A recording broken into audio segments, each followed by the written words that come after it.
All right, Well, for any of hi. y'all having a bad day, That's right. your day Well, just got better, right? that's right. Welcome. We are glad you all are joining us tonight for our third town hall meeting, town hall gathering as we talk about a number of things related to not just our facility, but also our future and where we are as a congregation. And really appreciate you taking the time to be with us tonight. Let me have an opening prayer and then we'll kind of walk through how we're gonna talk about things. Let's pray. Loving, gracious God, we thank you for this day. We thank you for all the blessings you give us in life, and especially in this season of life where we are waiting for your love to come into the world in the form of your Son.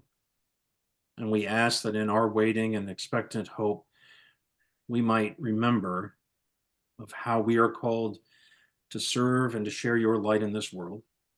We are grateful for those who have come before us, who have shared that light and given us a space and a congregation and a fellowship that is nurturing and welcoming, and how we are entrusted for keeping that space and improving it and sharing it with the generations that will follow us.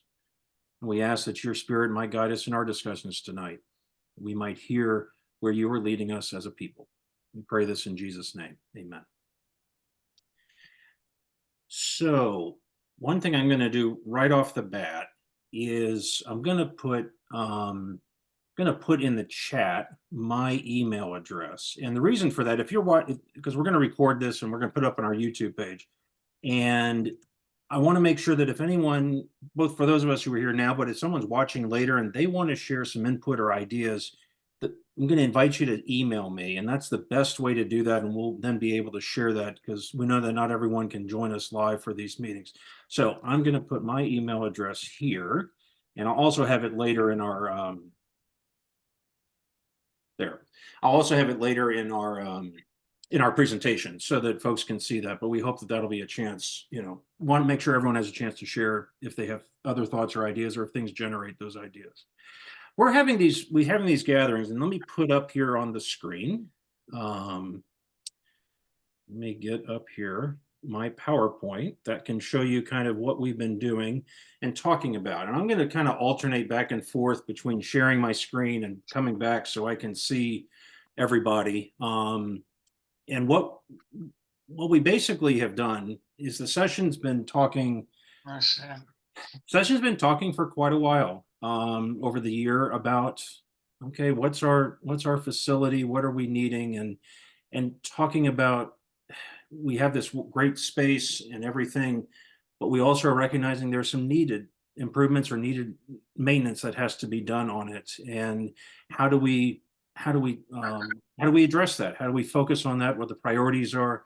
But then also listening back, we want a chance to listen to the congregation and listen from your point of view. What are we don't want to think that we know all the ideas. We want to hear, are there other ideas that are out there that could help guide us in this, both in terms of maybe this physical space, but also program and mission and vision, and how all of that ties together, and then how we see God making these visions a reality through God's guidance. So we're kind of going to have two parts of our time tonight. One is talking about just sharing with you some of these needs that we've seen with the building. And then the other is related, asking us, to have some input in thinking about those things.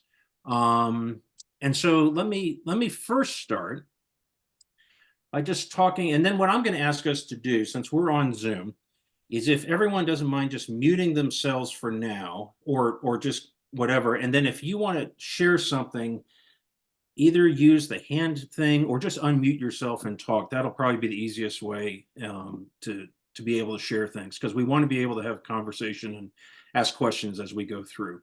So let me start by talking about our facility. And Larry's going to be a part of this conversation as well, because he's the chair of the property committee.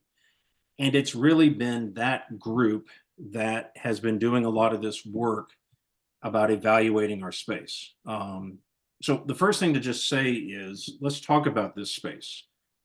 It is an incredibly valuable resource that we have for ministry.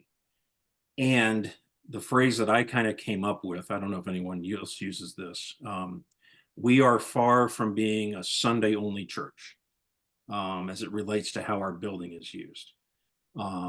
If you were to drive by the church pretty much 5 nights a week, there are cars in the parking lot. 7 days a week, there's usually cars in the parking lot. There are things happening in our space on a consistent, regular basis that indicates that the space is being used in multiple ways by multiple groups, by our community, by our church, and whatnot. And one of the key ways our space is used is that it's a central place or location for our ministries, whether it's our own ministries or those partners that we have in mission, that are in our community. And especially the first ones that come to mind, obviously, are the preschool, are the scouting program, are Avent West Children's Mentoring. Those right off the bat are some of the 3 long-term, large group settings that they depend on our space. They depend on that place to gather and come together. And so you have all of this activity and whatnot, and then I've thrown in here this last bullet point. We all remember COVID, right? We weren't using the space. The space had to kind of remain empty and wasn't being used. And then over time, we slowly kind of began increasing. And it was sort of when I sort of arrived just over 2 years ago, was when the building was starting to gradually start getting used more and opening up. And now, I mean, I'd be curious. We asked the other groups this. It appears to when I talked to Larry about it, it feels as if the facility is being used as much, maybe if not more, than before COVID. I'd appreciate what your all's thoughts are on that, what your feedback is. And feel free to unmute yourself and just share. I have the same sense, Frank. Mhm. I mean, it seems like, I'll stop by to drop something off or pick something up, and it just seems like there's always someone there. I think that's good. Yeah. And I think one of the things that's one thing that's maybe changed or is an addition to that, or that's causes that, is that we've been more open or trying to accommodate like one-off gatherings, or not the regular consistent groups like I mentioned earlier, but sort of like tomorrow is a great example. The sanctuary is going to be used for a piano recital for students, for a teacher in the community, and the families will gather in the sanctuary for that. And we're able to accommodate that as we think about our calendar and schedule. And I've always looked at things like that, or opportunities like that, as a chance to, it's an easy welcome of people and guests into our facility and the community. And you never know how that might translate down the road into someone wanting to come and explore the church more later. So with all of that is the reality that the facility is getting used more. And there are some things that, I guess the phrase that I've shared earlier come to mind is when during COVID, the building wasn't being used. And it's almost like if it's out of sight, it's out of mind. Now we're in it. And there are some things that definitely, that we're noticing, and the property committee over the last year has really tried to do some close and clear evaluation of some of these issues related to the priorities that we face. And we've broken them down into 3 different categories. One is deferred maintenance, one is needed improvements, and then the third are capital projects.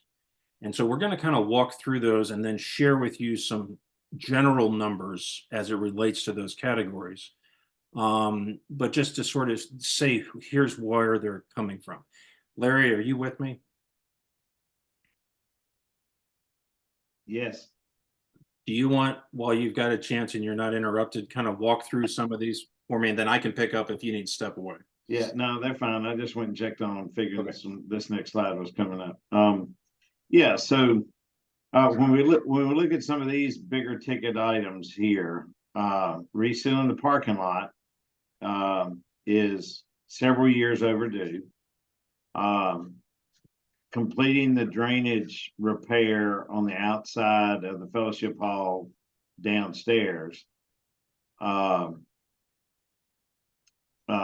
Still needs to be done. In fact, we were at a session meeting yesterday and we were watching the rain, and the rain got within about a foot of the door just yesterday, and then it slacked off and it drained out. But we typically don't have a lot of storms this time of year, but I don't want to ever have to replace that floor again just because we didn't do something outside to get some stopped up downspout tie-offs fixed and repaired. And there was a leak in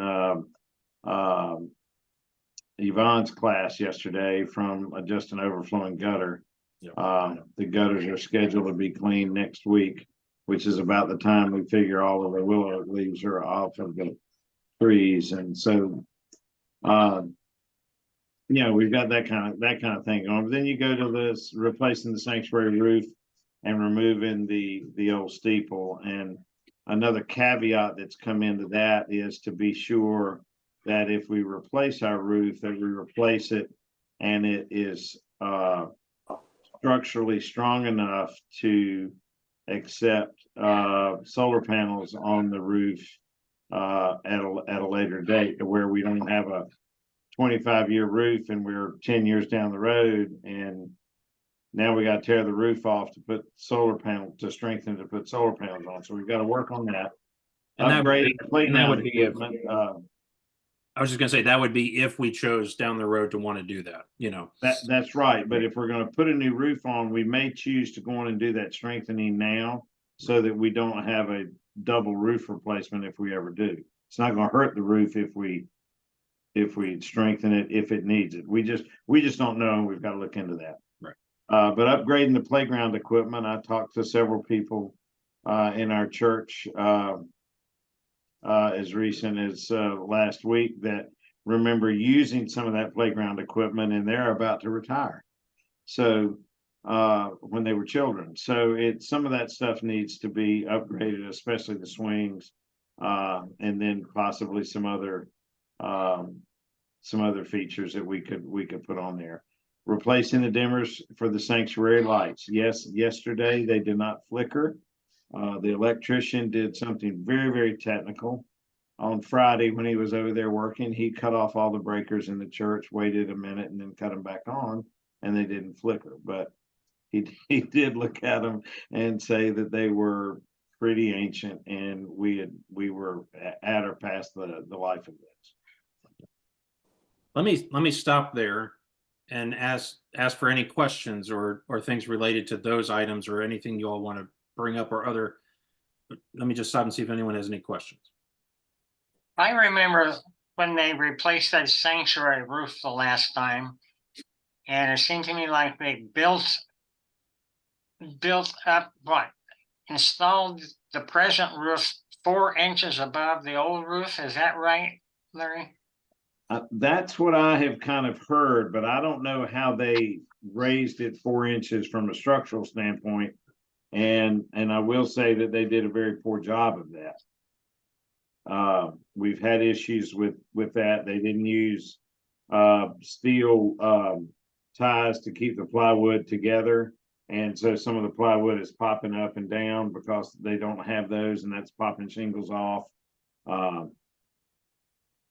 Quite frankly, it seems to be a pretty shoddy job. We've gone up there and found shingles that weren't even nailed. They've slipped, and we've gone up there to fix them, and they just pull out. There was never a nail in them. So I don't know I don't know how to value what they did to do that, to raise that. But I think there was a degree of insulation that went in between some of that too. But I'm not 100% sure, but we're gonna have to figure that out, I think, before we put a roof on the next time. I have a question about the playground. Several years ago, we had issues with limbs falling. And Bobby asked for us to have the trees, The dead limbs cut out. limbed and trimmed, and then we had, put signs up on the playground, fencing, kind of like warning people. Yeah, So I kind of wonder, I mean, a shaded playground is lovely.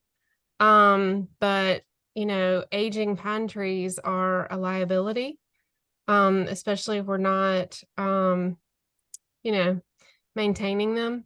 So I right. wondered if the discussion of the playground had centered around at all with any kind of tree maintenance or removal, which is another, I know, expensive endeavor because we've had to do it in our yard. And it just seems like every time we call, it's like $1,000 more than the last time we asked. But I just wondered, um, Like if that was something. one of the discussions a little further down in this deck of slides that we have is what was a question of, are we using our space to its best use? And I'm not talking about just the inside of the building, but the entire property that we have. Maybe that playground doesn't need to be as big as it is. Maybe it doesn't need to be amongst pine trees, but there can be a canvas sail or two in there that provide shade for it on another location. So there's been a little bit of conversation about doing some sort of master plan and forward thinking for the entire property that we'll get to in a little bit, but we can address potentially a little of that in just a minute too. Okay.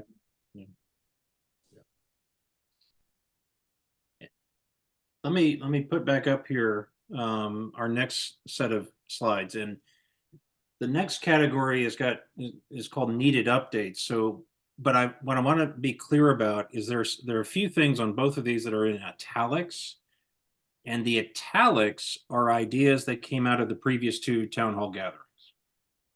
So that's why I wanted to keep them in there so that you could see sort of what some other folks have mentioned or thought of. You see it? And then if you all have some other ideas, we will add them to that as well. But the ones that are in just regular font are the ones that we had originally have kind of first identified. So I appreciate that's one of the benefits of having these gatherings. It's helping us generate ideas that maybe we hadn't thought of. I'll go through a couple of these, Larry, and then I'll let you add on anything. One of the things that we've talked about needing to think about is the audiovisual capabilities in the sanctuary. The soundboard in the sanctuary is older than the one in the fellowship hall. And it's just, as electronics go, it's one of those things that they start to fail over such a long period of time. And so it's an update that needs to happen. The other thing that comes to mind with that is, okay, what about the visual and video capabilities that might be available in the sanctuary? Currently right now, we only have the capability of recording the service and updating it. What would it look like to be able to have the capacity to live stream events in there, which is what a number of other churches are able to do. Obviously, that was something that came out of the pandemic that all of us were faced with and had to deal with. So those are some of those things that we've discussed. The signage, both inside and outside the facility, looking at how that needs to be updated. In terms of as someone comes who's a guest, how easy is it for them to find their way to where they're looking? A great example of that I heard, I think it was Kevin and Allison Fisher, when they went for Bruce Grady's installation service over in Durham back in September. And I think it was held at Trinity Avenue Presbyterian Church. And what Kevin commented on is that he noticed he had no trouble figuring out where to go because it was a new building to him, but the signage was very clear and direct. And that made a mark on him, that left an impression on him. And so that's something as well. Okay, how do we view, we all kind of know where the things are. We know that, when we're talking about some room, if someone's a guest for the first time, how do they feel? How would they know? So that's the idea of the signage. The road signage, our sign out by the street, it's had a good life. It's done a lot of good, but it's tired. And And that's something I know Denise has done some research on that with some other folks. I mean, it's, what would be the options that maybe could, be able to update that in a way that's fresh and, whether it's, I would be surprised if you'd be able to get an electronic sign. I don't know that that's maybe feasible in the neighborhood, but could there be a way to put something where you have changeable letters or changeable boards that talk about what's happening? Because that's one of the most effective ways we can communicate with our community as they walk and drive by. And then we have listed here the organ. Some may hear that and think, what? So the organ we have is electronic organ. And it was put in roughly around the time that the sanctuary was renovated, which was about 22 years ago or so. And electronic organs, that's about their lifespan. And they are designed to last about that long, and then electronics just start to fail. And the truth is, instead of fixing or replacing parts, really it's basically a replacement process. They want Right. you to buy a new one. And Frank, can I step in 1 minute Sure. on the organ? Yeah. There when that organ was installed, it was a combination pipe and electronic organ. The bellows and several other pieces of complicated equipment in the back failed, and it became just an electronic organ. And for the size of our church, that's probably really all that we need. And so the property committee in the first quarter of next year is going to be disassembling the pipe ranks that we have behind the wall, and there's some in the balcony. We'll be disassembling those and packing them up and selling them. Our very capable music director has knows where there's markets that will buy those types of things, even to the tune of $5,000 to $10,000 worth, which would go a long way to going back and buying an organ. The organ we currently have is is an organ that really suits a space 3 times larger than we have. So going and getting another organ, it will be a much smaller organ. If you ever go up there and look at the organ, Justin has several little stickies, and I can't remember the color of them, but they're stickies on stops that he will never use because they're too overpowering. So it's a little much for what we've got. So if we're going to go buy another one, we're going to get one that is going to be sized more appropriate for the space that we've got. And we've got terrific acoustics in that place. So we don't need that overpowering of an organ to really make a big statement in that space. And the other part of that is that it wouldn't be a new organ. It would be a good quality used or organ. And there is a market for that Justin has networks for. And so the cost, it's nothing like thinking about a new instrument. And the benefit of a pipe organ over the long term is that as you maintain it and keep it, it will last much longer than 20 years. And so that aspect of it is something that would be talking about and thinking through. Then the other items there are items that came out of our other previous discussions. One was related to the chairs and tables down in the fellowship hall. I mean, those tables get great use, but boy, you can tell it from all the kids and everything that's happened, down there. So that was an idea to bring up, and how could those be maybe freshened or replaced. Larry mentioned earlier the idea of solar related to the sanctuary roof. And Frank, shouldn't solar be into the potential capital improvement section rather than Probably so. Yeah, there? We should probably flip that. we can move that down there. Okay. But that's something, to say, hey, what would it, if we're going to be doing some work and this is an option, what would that look like? What's realistic? What's feasible? And then what would we don't know what those costs are yet, but that would be a research point. And another thing that came up, and this kind of came out of the discussion around accessibility and welcoming was we don't really have a good space if someone is dropped off who's not as mobile for if it's raining, if the weather's bad, is not a covered like drop off area. And that for some who are dependent, who use, you know, whether it's a wheelchair, whether it's a walker, whether it's a cane, whatever, it's harder then for them. And sometimes they're just choosing not to come, and understandably to one degree, but yet the building doesn't allow, we don't have a space that's easy for folks to come in and out that maybe is covered from the weather.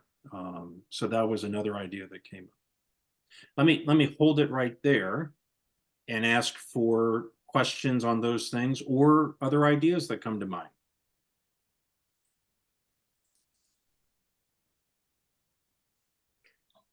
Frank, I just wanted to mention that, you know, we've talked about this signage for a number of years. And you're right, for those of us that, you know, go there every few days or every week, we know exactly where we're going. But, you know, somebody coming to visit has no idea where the parlor is. And I cannot tell you how many times I have researched getting some signage. So I hope that that will be one thing that we can finally follow through with, because as much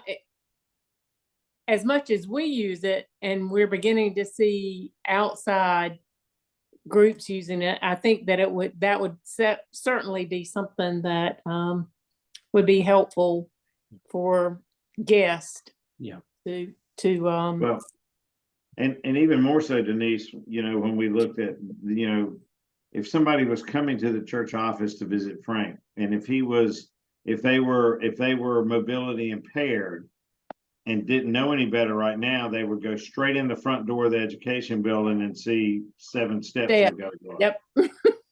And there's nothing that directs them up to the side of the bell tower and left down the covered walkway to bring them into that space. Exactly. And you know, it's just another effort to become more ADA compliant and helpful and more open to visitors of all types. I mean, including going down to labeling all of our classrooms and doors interior with Braille. Exactly. And we've never encountered that, but if we ever have another presbytery meeting at our church, we could very well encounter some blind individuals attending that. I noticed Sunday it's the gentleman that's been visiting for maybe a few months that comes in on a walker. Yeah. Fred. And when they were exiting, it was drizzling, and you know, we don't have a handicap access from the covered walkway. And Right. I'm not anyway, I noticed that they took a long route around to get back to their car. And that would help with that handicap access right there by the bell tower as well. Yeah. What else? What other thoughts? Well, associated with the signage as the topic of renaming the church come up. Oh, Keith, there's a few more funerals that have to happen before that happens. I think enough people have died that it might pass now. Yeah. So I'm the new guy. You tell me. I mean, I will tell you, when I started interviewing with the committee, I said, so you guys are Western Boulevard Presbyterian Church, but you're not on Western Boulevard? right. And then I got the story and I understood that. I mean, I'd be curious what folks think about that. Well, I suppose I went ahead and told you also that we studied it and took a vote on it. It was basically 50-50. Oh, and when would that have been, Keith? Oh, how long was that? 30 years ago? Oh, long time. Probably, Okay. yeah. Long time. Yeah. Ed Byers was still here. Okay, okay. What, Oh, that wasn't he, was a Keith? long time ago. And I think Yeah. some people were afraid they were going to name the church that Ed had in mind to name it Byers. And nobody wanted it named Byers. Oh, nobody, they're all leave. I could come up with a That lot came better up in names our than mission that. study report too, Mhm. actually, Keith. That's a good point, is that it did, I mean, I realize this isn't necessarily properly related, but No.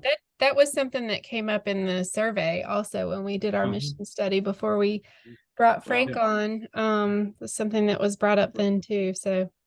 For anybody that's definitely ever lived something- in Raleigh long enough and told somebody that's where you went to church, to somebody that's lived in Raleigh a long time, you see their mind drive from Central Prison to Ephesus Baptist Church, halfway to Cary.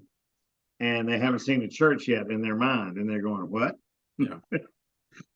I Well, know we've invited the people we've invited in the past. They're like, wait a minute, I'm confused. Call Western Boulevard, but yeah, so I get it. Mac wanted to know he's at a scout meeting. He wanted to know how your plans for the gym were coming. I knew that was coming. I Well, knew that was coming. what was his lottery pick? He told me he was gonna build Well, one as soon as he won the He's lottery. he's still trying. He's So still let's- trying. So let's just- He said, Well, you then know, he- if I pray to the Lord, if I win the lottery, if I build a gym, do you think that will work? But So I'm gonna bring that back in what Keith brought up as we get later, because that is, I mean, it is serious in terms of, you'll see what I'm gonna do in a minute. But so let's go on and talk about the other third category, which are the potential of capital improvements, which would be things that would be new, which would be additional. It's not revamping, it's not updating something, it's something brand new related to our space or our facility. One of the key things that's been researched, that's been talked about, that's been considered, and a lot of it comes out of the time of COVID, when we couldn't be inside the building, had to gather outdoors, and you all did a lot of that in the parking lot in the area, is the idea of a picnic shelter, is the idea of a space, an outdoor space that can be used not just by our congregation, but by the community, by groups. And actually someone in a previous town hall suggested it could also be something that we share. And, if another church in the community says, hey, could we, could be a partnership that as well. But the idea of a space that is structural, it's open air, but it's got, good seating, picnic tables, other things, and connected to that. And I'm glad Chef Ron is on our call tonight. Is the kitchen equipment that could be used with that. And I'll let Larry describe the option that's been really kind of seems like a good option to work with, and that relates to whether you do something that's more permanent or whether it's something that's mobile. I'll let you share about that, Larry. So when we talked to different people about pricing it, and we said, yeah, we're gonna put a kitchen in there. Well, a kitchen includes a grease trap, and it includes a whole lot of other things that we were gently encouraged not to consider putting in a freestanding kitchen in our picnic shelter. What they did say was to have a food truck or / trailer with your mobile cooking equipment inside of it, where you could roll it out, do your cooking, have your event there, clean up, roll it right back in. We got to thinking about that because we could do that a lot cheaper than putting in a permanent kitchen, but it also gave us the option of being able to do something off-site. Case in point, we could have served meals in Rocky Mount during that tornado. We could have served meals that in Garner if the tornado was bad enough yesterday. We could have gone any number of different places and done that kind of thing. We could have fed the neighborhood in a hurricane and nobody's got power. there's just all kinds of things that we could do with that being something that's mobile. And it would be much less expensive to do it, even counting the cost of the trailer to put it in. And I think we had pretty much gotten to a point that a trailer was what we would put it in, where we could roll it out and cook and do what we needed to do, and then clean it up, roll it back in, and it was ready to go. So that seemed to be a much more a better option for a lot of versatility than just having a kitchen inside of a picnic shelter. And I And think- it would circumvent a lot of different inspections. Yeah. And permitting that we would have to, And the cost would be more reasonable. would be less, yes. And I think getting back to an element that Larry mentioned earlier about the idea of, okay, let's looking at our land and the way our, we're talking about the playground, does that continue to be the place that's best to use?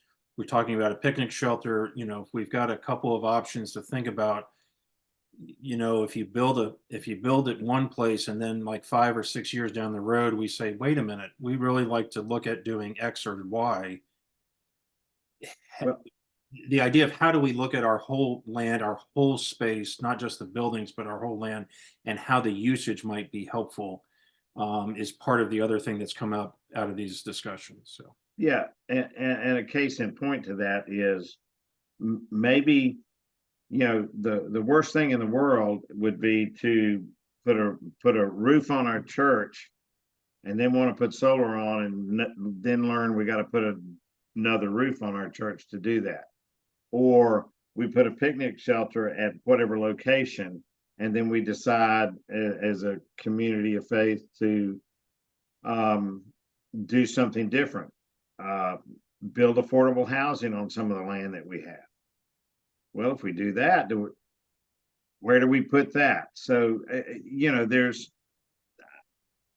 I think there's a conversation to be had about trying to do some land planning on what we can and can't do on our land based upon the setbacks from the power line easement that we have, and what we can do and what we can provide, so that we know what our options are if we're so called to do that.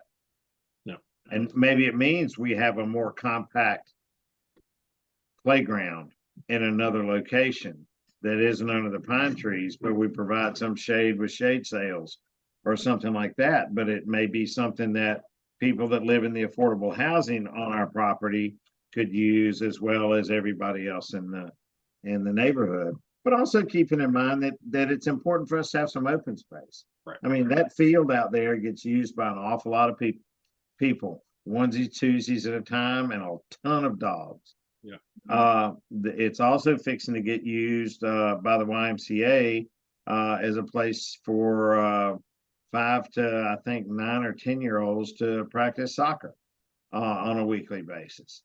So it all begs the question of how do we balance open land space versus doing something with our land, covering it with a picnic shelter, covering it with affordable housing, moving our playground.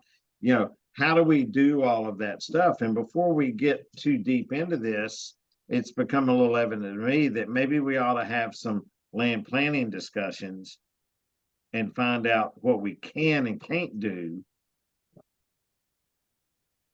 before we make a lot of changes on the exteriors of the buildings that we already have and the space that we already use.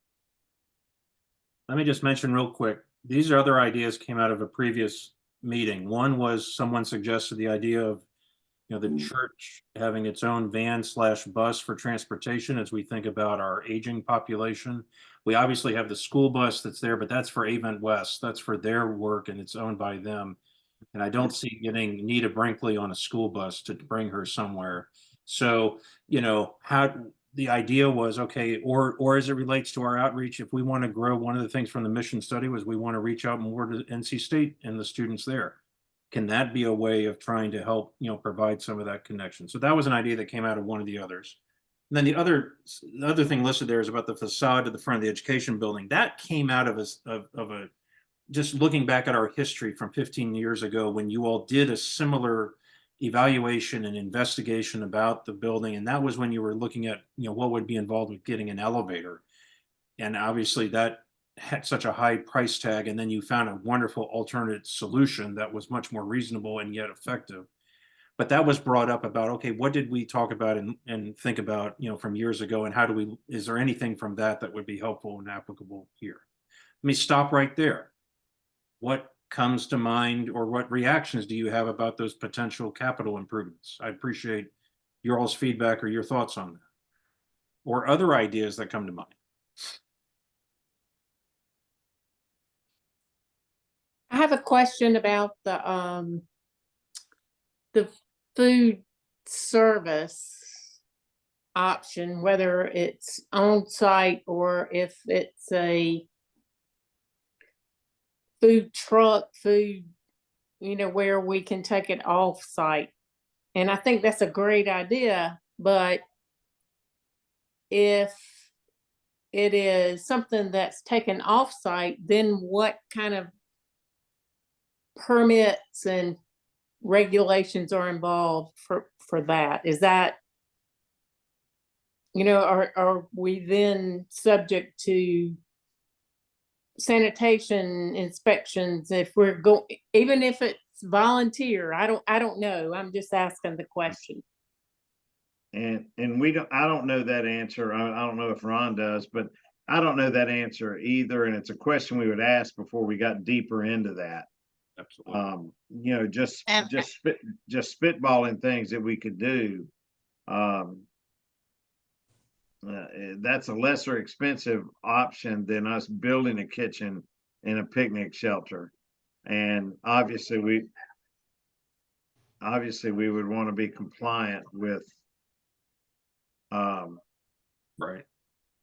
And there, like Blythe was mentioning earlier about the playground, coming from an insurance perspective, liability and things like that. I mean, I know restaurants, that's why a lot of restaurants sometimes throw out food, because literally they could get sued if somebody got sick off of food that was donated, which Sure. I think is ridiculous. I mean, in my opinion, I think that restaurants literally dumping out perfectly good food every night is a shame. It is. But unfortunately, I mean, that's what happens. But Right. yeah, I mean, I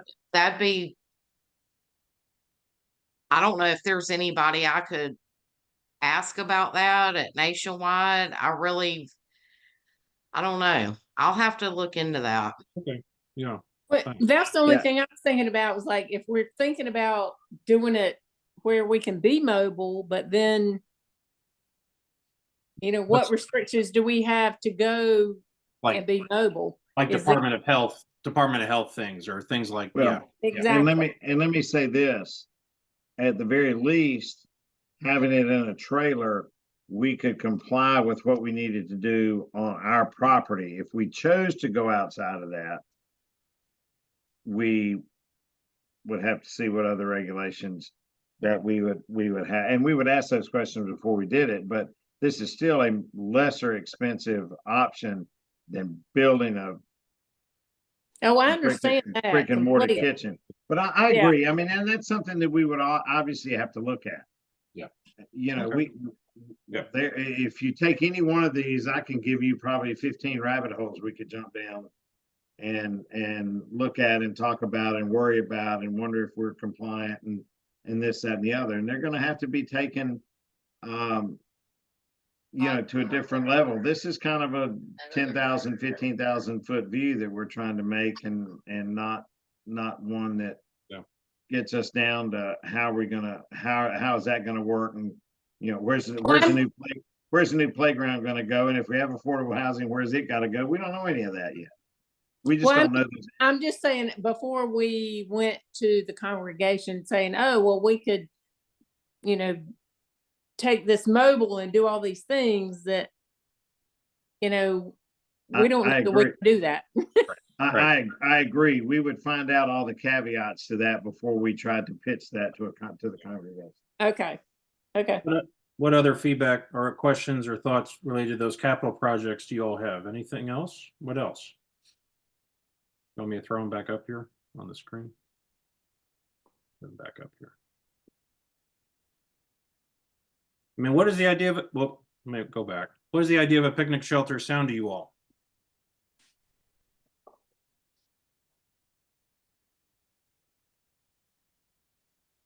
I like the Yeah. idea of a picnic shelter. Um, I, I guess after listening to that discussion, my sense would be that we just need a picnic shelter, and some good seating, and then we maybe as a step one, and then we figure out the rest later. I mean, we do a pretty good job of hauling food out as, you know, I know it's a lot of work, but I mean, if you weren't also hauling your tables and chairs and everything else, you know, but I do think it would be a nice addition to the property. I mean, I do worry a little bit that it could become like a hangout spot. Sure. Yeah. I mean, I live next to Lake Johnson, and we have sort of Ann and Eric Baxter live next to me, and sort of down from them is a set of picnic tables. And in the summer months, there's a lot of kids hanging out there all hours of the day and night.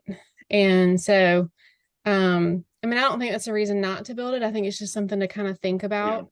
Is that I think places like that kind of can become a hangout spot. So it's just something to kind of think Sure. about. Yeah. And that's been some other comments or feedback we've thought of as Oh, well. and locations of where that picnic shelter may be on our property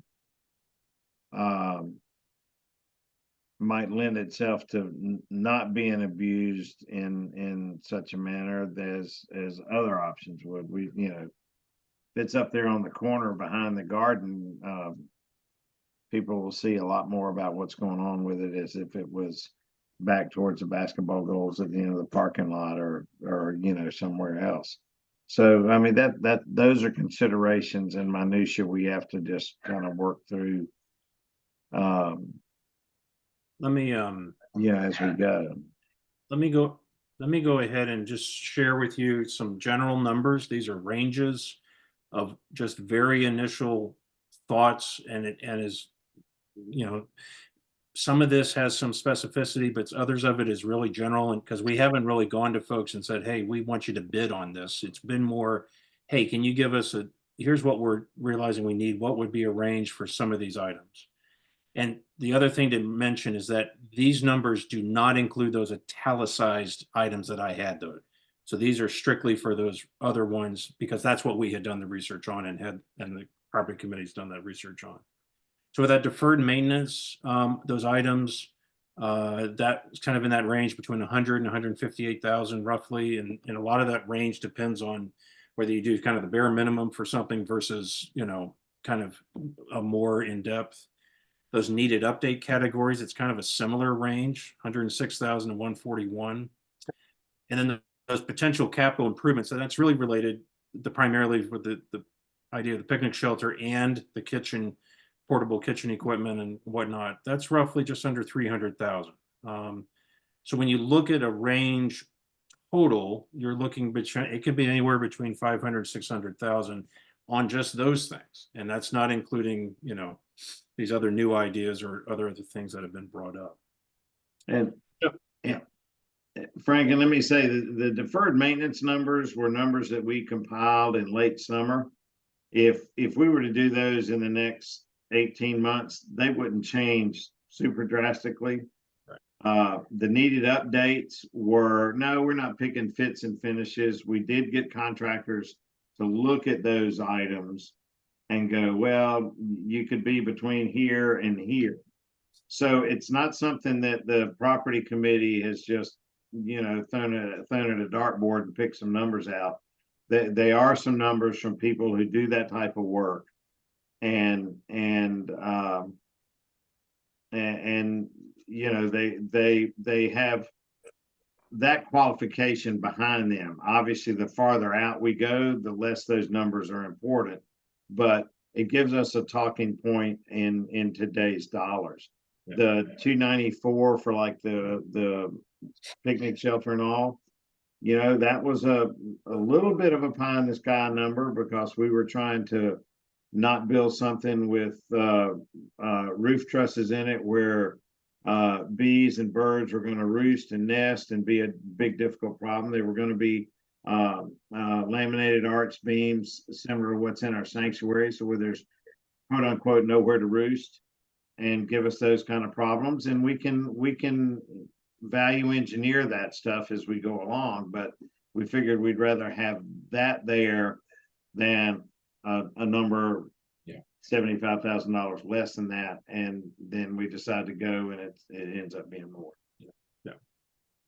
So obviously there's some dollars there. There's money. I mean, we can keep asking Mac to try and win the lottery, but ultimately, Well, we even talked about a gym. yeah, I know. Well, yeah. By the way, I texted him while we were doing that. I said, "Hey, have you won the lottery yet?" I mean, so how do you look at how would you fund these things? Well, you know, we've talked about this fall with our stewardship campaign. How do we want to? We want to be able to address some of these deferred maintenance items and be able to use more of whatever maybe reserves we have towards some of those needed improvements and capital need, or not capital needs, but the deferred maintenance items. So that's, you know, how we increase our funding and try to plan for that in our annual budget is a way to seek to do that. We certainly, you know, a capital campaign, which you all have certainly done in the past, and it's a way to address that. Capital campaign would be a way to deal with that, and if needed, taking a loan out with PCUSA, with PILP, who you all have worked with before in the past as well. You know, endowment, estate planning, directed gifts. You know, maybe, you know, encouraging folks. One of the things the Stewardship Committee has talked about is how do we keep putting it in front of the congregation as they think about their estates and their planning.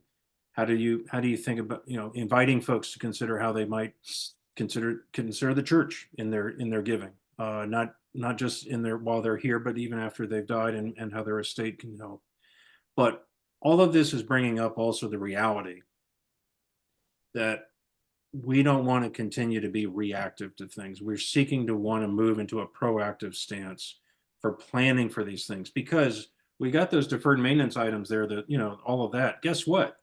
Another 6, 8, 10, 12 years, they're coming back.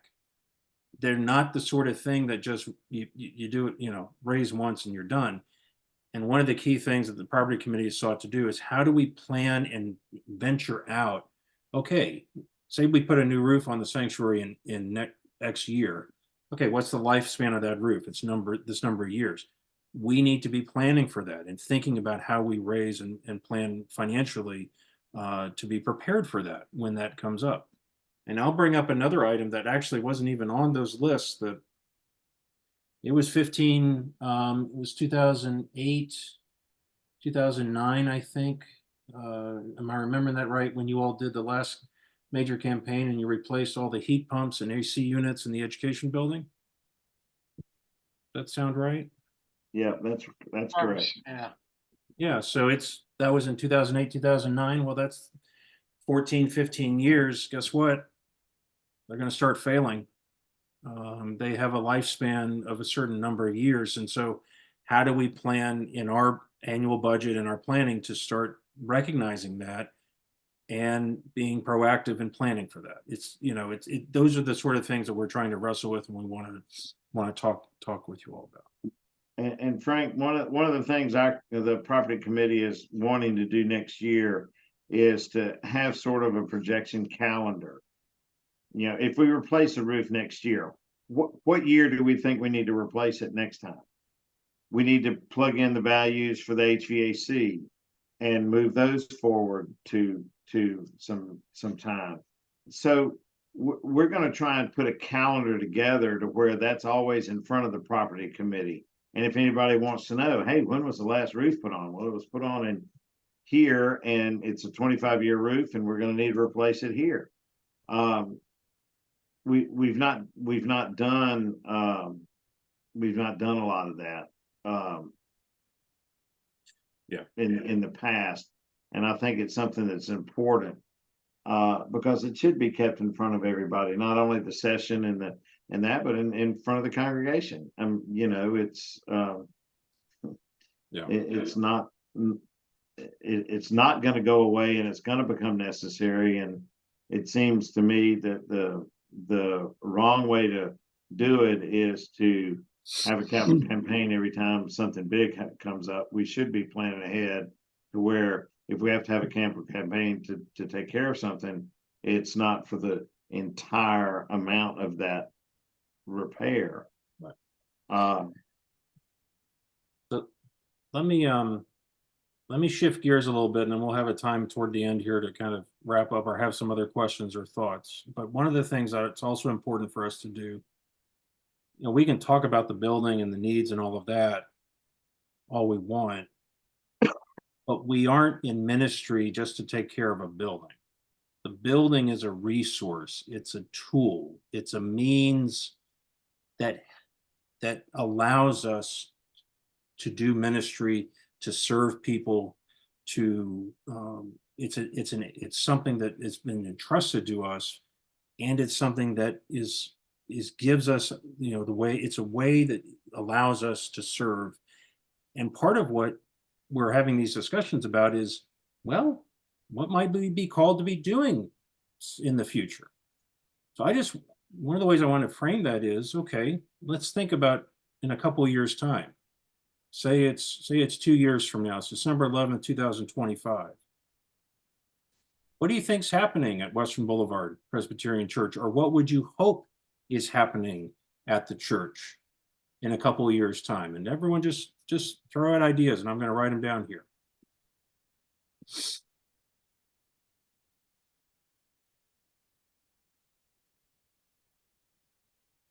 Celebrating Advent. There you go. We're still here. We're still celebrating. What else? We're a larger congregation. Okay. What else?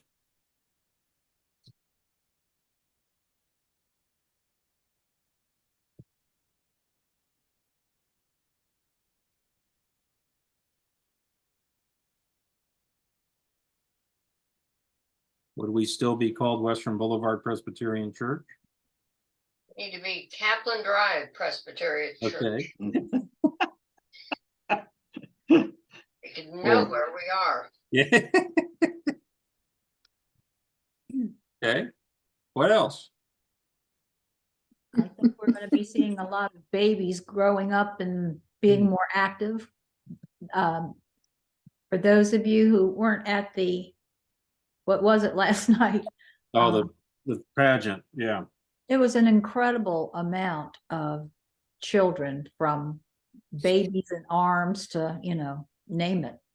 Yeah. Yeah, Joyce Smith said there were 10 babies in the nursery yesterday. Well, When is maybe that? not in 2 years, but if you look at the number of children going to Children's Chapel, they had 12 yesterday. You would presumably maybe not 2 years, but maybe in 4 years, you'd have one heck of a youth group.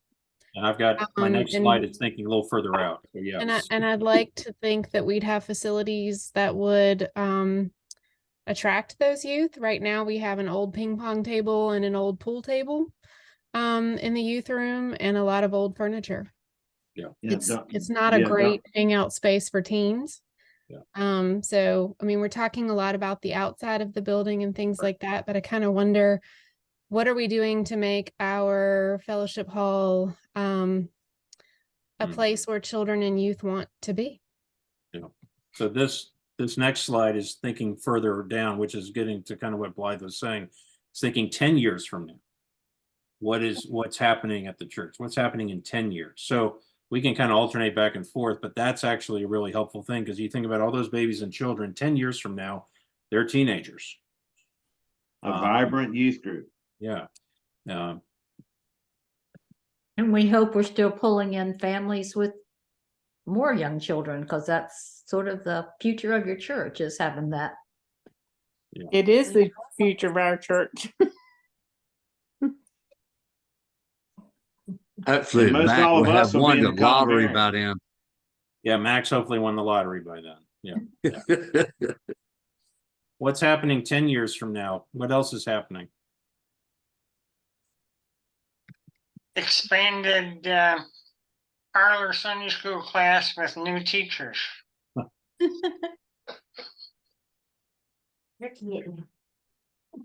The columbarium will be fuller. Hey, I don't wish you'd put those two together. No, Like, it actually, You're not putting that down. Don't put that down. I know. Hey, Parlor I'm very I'm ready to be there, but I hope that when I am, that it's maintained and the weeds are pulled. I hear you. Round up.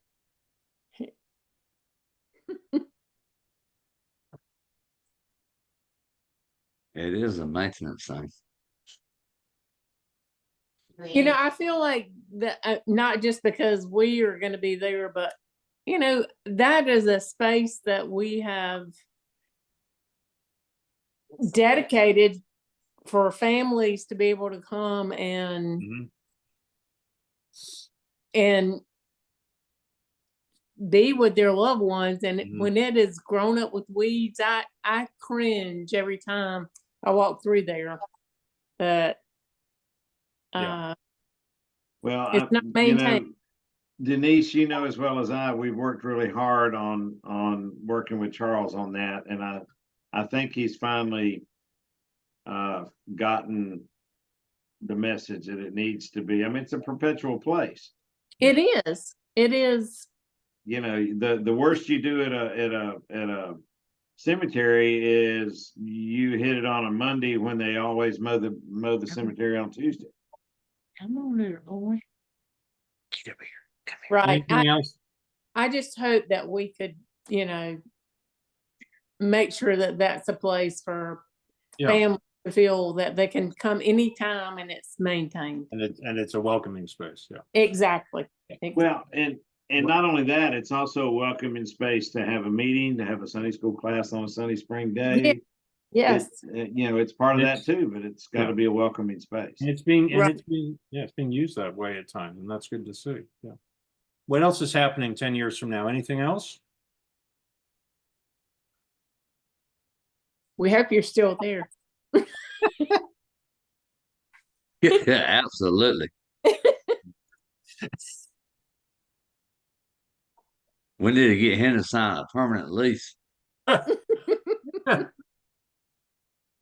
And Isn't 10 that years, indentured servitude? Isn't that what that is, 10 Ron? years, 10 years from now, 3% year increase. 10 years from now, I'm not far from retirement. That's hard to believe.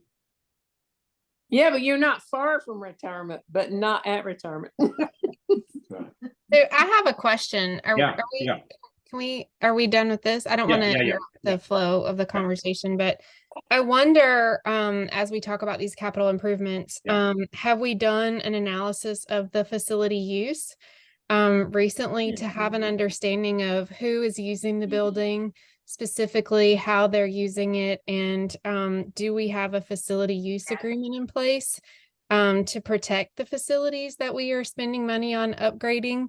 So that would be my first kind of question. And then part two to that would be, and I know everybody's going to cringe when I say it, but I'm just going to say it anyways.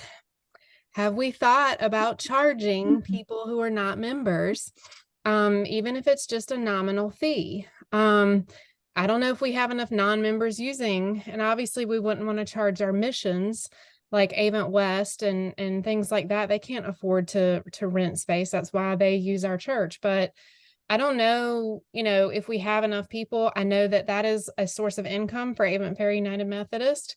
And, you know, again, it's not like you're trying to make a ton of money, but perhaps you're recouping some of the cost. Like when we have things that are damaged. I mean, you know, it's something that those of us who teach Sunday school, you know, we know it's a shared space, and you know, you're coming in on Sunday mornings and you never know what you're going to find.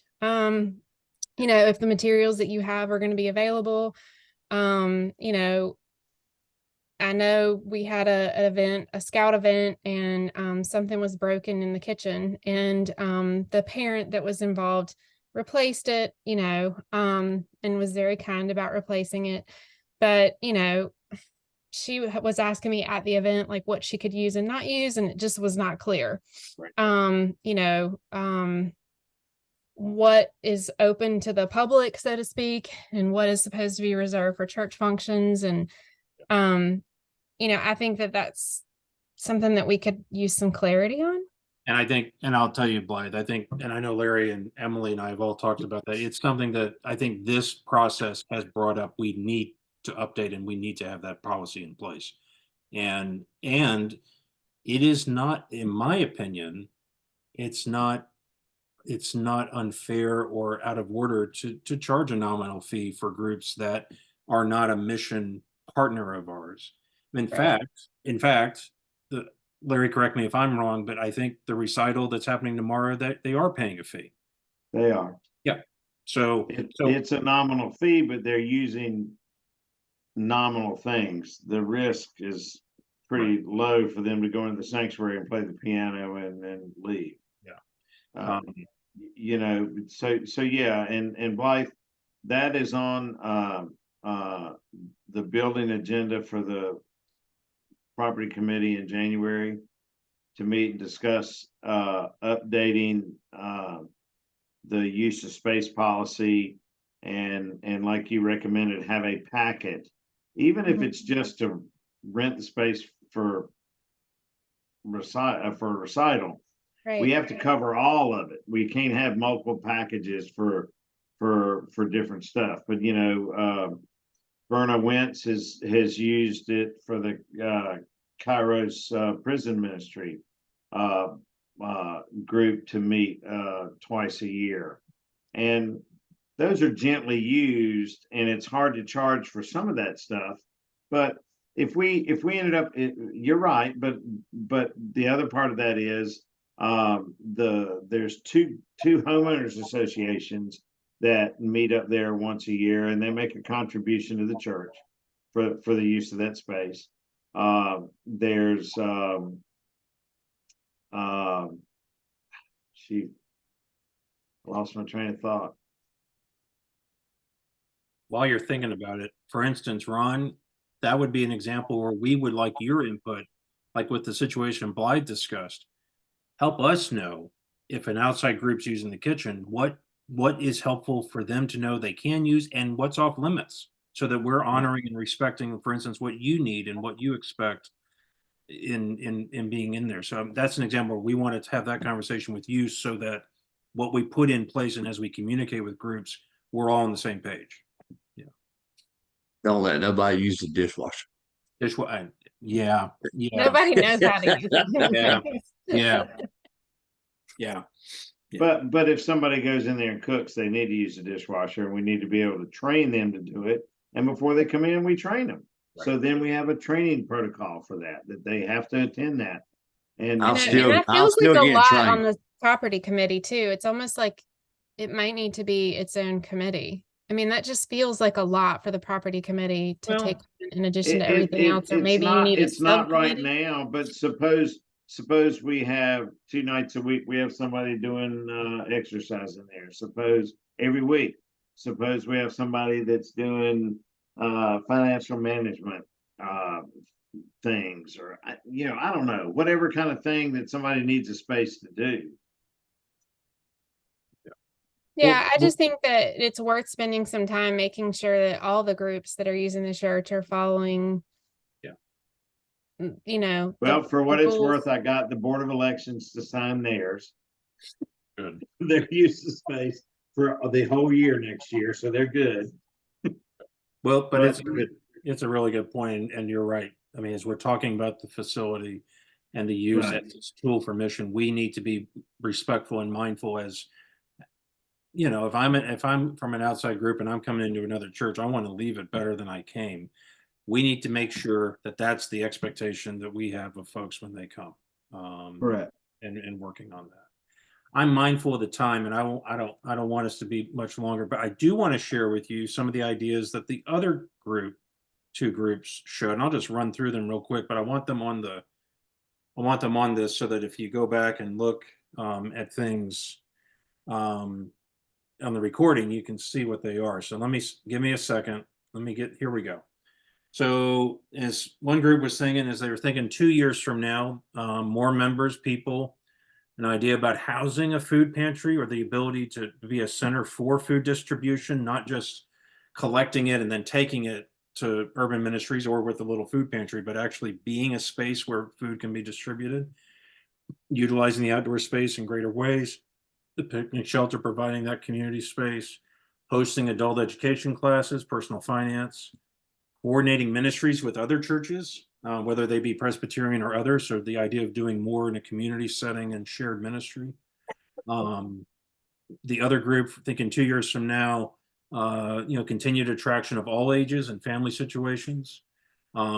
Recognizing some faithful older members will have joined the church triumphant, but embracing the immediate community and the use of the shower facility and even maybe the laundry.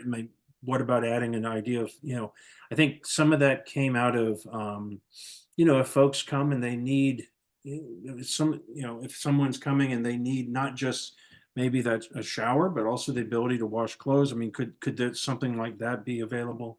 The ability to advocate on specific issues and growing our music program. And then one group, oh, come on. Why don't you go back? There we go. Thinking 10 years from now, the group said, not looking at a long list of deferred maintenance. That would be great in 10 years.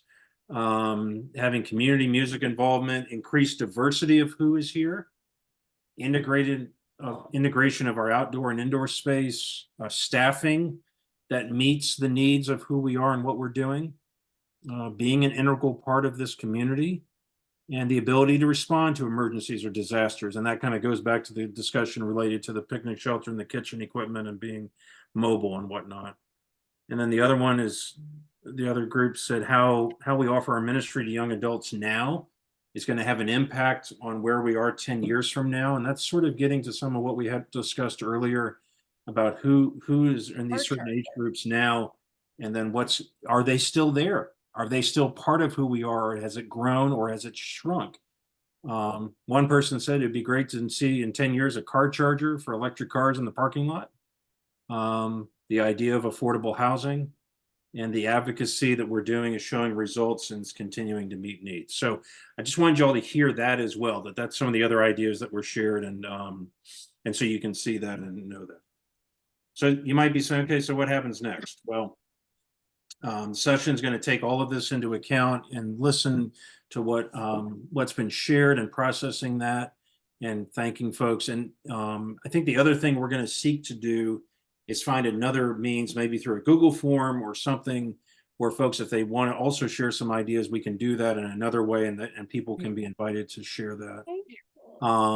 In January and February, the session will be reviewing this and kind of making some more specific thoughts about, what our needs might be, the prioritizing of them, and then the potential of a capital campaign, and looking at that and how that matches with what our priorities are from deferred maintenance or updates, as well as the idea of capital projects, and listening for what you all have said, but then also keeping to hear it. And if, after this, if you thought of other things or something else, please let us know. I mean, I had another member who couldn't join us tonight, but she shared, the idea of, as we think about what the sanctuary space is, and if we're going to make some updates or changes there, perhaps it's a chance to also invite the congregation to say, okay, what also is helpful or what would be meaningful related to our worship, whether it's what we're doing now, whether it's new things, whether it's music, and inviting that, similar to what we did with the mission study a few years ago, and how that can help hearing that and guide that. So those are some ideas. But then I would also say, if you have any other ideas, please email me at frank@wbpresbyterian.org. Or if you're welcome to talk to Larry or any member of the session, we would appreciate that very much. That's our spiel for tonight. That's our time tonight. What other questions or other thoughts does anyone have before we wrap things up and I would say head home, but we're already at home. So Thank you, Frank. Thank you, Frank. And I want to acknowledge what a wealth we have of the people in our church and the talent and everything that makes us be able to be who we are, I think. absolutely. Absolutely. Yeah. Oh, my. Well, we really appreciate you all spending this time together and I'm gonna close this with a word of prayer and then we'll sign. Maureen said last night. Loving and gracious God, we thank you for this day and this time together. We thank you for your ideas and the thoughts and visions that you've shared with us and have been shared together. And we pray that you'll continue to guide us and utilize us in whatever way possible to share your light in this world as a congregation and as individuals, disciples of your Son. Be with us tonight and tomorrow and all of our days. We pray in Jesus' name. Amen. Amen. All right. Y'all have a good night. Y'all do the same thing. Thank you, Thank you. Frank. Thank you, Larry. Appreciate it. Right.